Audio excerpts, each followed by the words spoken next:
Butter নাকি peanut butter কোনটি বেশি স্বাস্থ্যকর? সকালের নাস্তায় টোস্টের ওপর কি মাখবেন, বাটার নাকি পিনাট বাটার? নামের মধ্যে বাটার থাকলেও দুটো কিন্তু এক জিনিস নয়।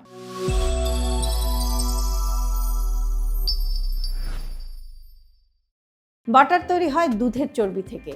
এতে থাকে স্যাচুরেটেড ফ্যাট বেশি, কিছু ভিটামিন এ, তবে অতিরিক্ত খেলে হৃদরোগের ঝুঁকি বাড়তে পারে, বিশেষ করে যাদের আগে থেকেই কোলেস্টেরল বেশি। পিনাট বাটার ভালো মানের 100% চীনাবাদামের পিনাট বাটার হলে এতে থাকে unsaturated fat, protein, fibre, vitamin E এবং ম্যাগনেসিয়াম। এগুলো দীর্ঘক্ষণ পেট ভরিয়ে রাখতে সাহায্য করতে পারে। তবে সব পিনাট বাটার এক নয়। অনেক প্রক্রিয়াজাত পিনাট বাটারে থাকে অতিরিক্ত চিনি, পাম অয়েল, অতিরিক্ত লবণ। তাই কেনার আগে নিউট্রিশন ফ্যাক্টস এবং ইনগ্রেডিয়েন্টস দেখে নিন।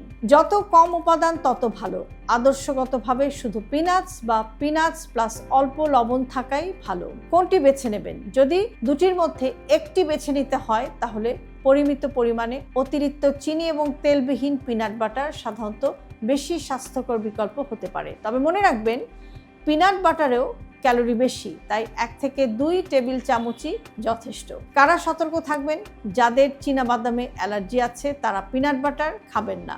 সহজ করে বললে, শুধু বাটার নাম দেখে সিদ্ধান্ত নেবেন না। স্বাস্থ্যকর খাবার বেছে নেওয়ার সময় কি দিয়ে তৈরি, কতটা খাচ্ছেন এবং মোট খাদ্যাভ্যাস কেমন, এই 3টি সবচেয়ে গুরুত্বপূর্ণ।